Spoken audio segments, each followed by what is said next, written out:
Olá, tudo bom? Eu posso, ou melhor, você pode usar seu resumo expandido como base para um artigo científico? Essa é a nossa questão de hoje.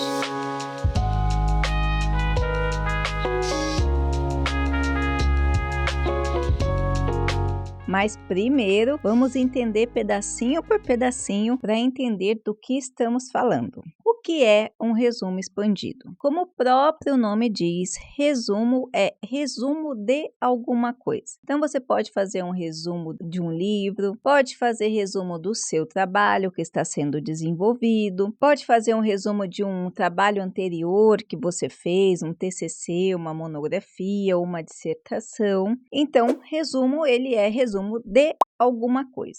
O que é, então, o resumo expandido? Quando a gente vai organizar o resumo, tanto na monografia, quanto na dissertação, quanto na tese, a maioria das instituições seguem a regra da ABNT. Essa regra diz que o resumo deve ter 350 até 350 palavras. Ou seja, o resumo de uma dissertação, de uma tese, de uma monografia é um resuminho pequenininho que vai ocupar mais ou menos meia página. O que diz esse resumo? Esse resumo traz um contexto geral da pesquisa que foi desenvolvida no trabalho. Esse resumo deve trazer a pergunta norteadora que levou ao desenvolvimento do trabalho, o objetivo principal, as metodologias, os principais resultados e considerações finais. Então, veja, você tem 350 palavras para fazer um pouquinho de cada um desses tópicos. Assim, fica fácil a gente entender. O resumo expandido vai ser a mesma coisa. Resumo de alguma coisa e também estruturado desta mesma forma. Primeiro apresentar o contexto, depois apresentar a pergunta norteadora, o objetivo, a metodologia, os principais resultados e as considerações finais. Só que, diferentemente do texto pequenininho, organizado em 350 palavras, em até 350 palavras, esse resumo expandido pode ter 2, 3, 4 folhas. Então, ele não deixa de ser um resumo, mas ele é expandido no sentido da apresentação.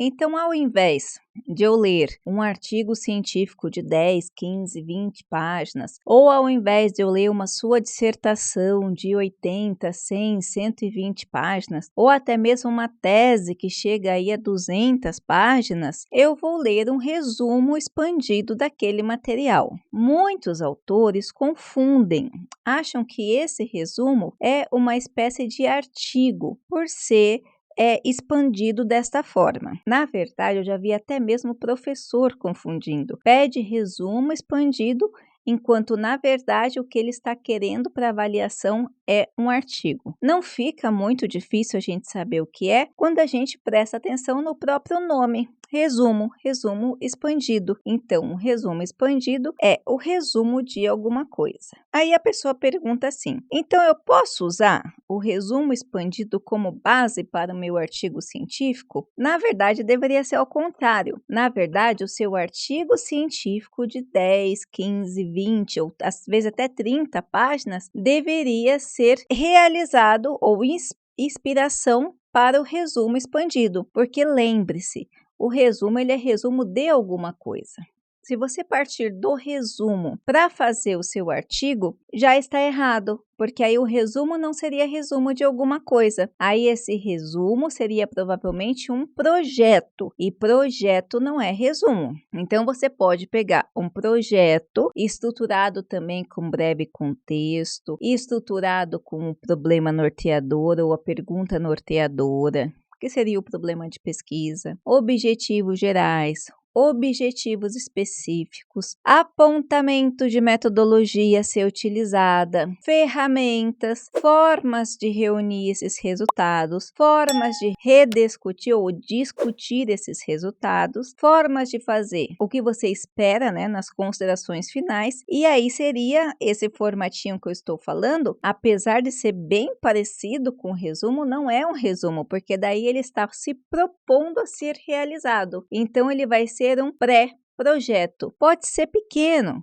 mas ele é um pré-projeto, onde você está informando quais são os meios que você vai realizar para fazer o seu artigo científico. Agora, uma coisa que eu tenho que informar para você. Uma vez que você fez qualquer texto, você idealizou, você citou, você criou e você publicou. Você pode publicar resumo expandido, você pode publicar tese, dissertação, pode até publicar o seu projeto como em formato de peer review. Porém, tudo que é publicado fica no banco de dados. A inteligência artificial de qualquer programa de antiplágio vai acusar seu texto como sendo plágio. Há uns 2 anos atrás, nós tivemos uma discussão muito grande na PUC São Paulo, dentro de um congresso, porque tinha uma professora que não aceitava que a aluna dela, que publicou a dissertação, não pudesse tirar um capítulo da dissertação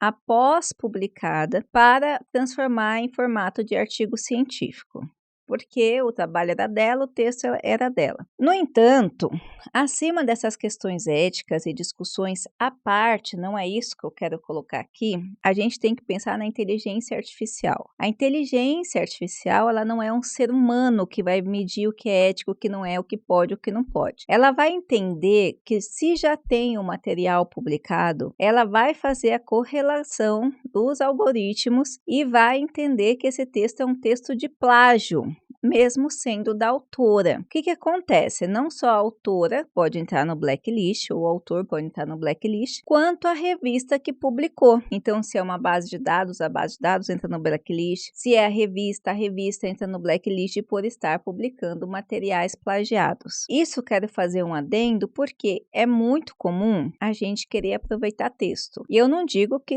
eu nunca tenha pensado ou feito isso, mas quando você entende como funciona a inteligência artificial, como eu falei, julgamentos à parte, funciona desta forma. A inteligência artificial é um algoritmo que vai entender que esse texto já foi publicado. E para que ele fosse citado, ele fosse reutilizado, ele deveria atender às outras normas de citação, ou citação indireta, ou citação direta, com recuo, com o texto minimizado do texto, com ano e com página, nem que seja a autocitação. Isso é muito importante você saber em qualquer tipo de texto. Uma pessoa me pergunta: é vantagem publicar um resumo expandido? Depende.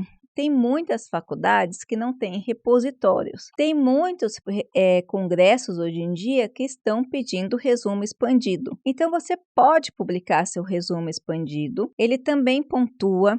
Ele também serve para você ter essa base de promoção da ciência, só que você tem que se atentar. Se depois você quiser utilizar esse mesmo texto como parte da sua dissertação, como parte da sua tese, você pode ser acusado de plágio. Nós tivemos um caso recentemente de um aluno que publicou um artigo dele e esse artigo deveria ser um capítulo da tese dele. E ele publicou com o nome dele tudo direitinho e apresentou a tese depois, pois na própria tese, na própria banca, quando foram passar no antiplágio, negaram o material dele, acusando que era plágio, porque aquele texto já tinha sido publicado, mesmo sendo dele. Então, note que o caminho inverso também pode ocorrer. Tanto a revista pode considerar o seu trabalho como plágio, como entrar num blacklist, quanto a instituição, em alguns casos, vai olhar o material mesmo sendo seu, mesmo sendo publicado, vai entender, pode entender, não são todas, que trata-se de um plágio porque você deveria ter feito outro texto, tá ok? Eu espero ter ajudado a você pensar um pouquinho sobre essas considerações. Não se esqueça de deixar o seu like, se inscrever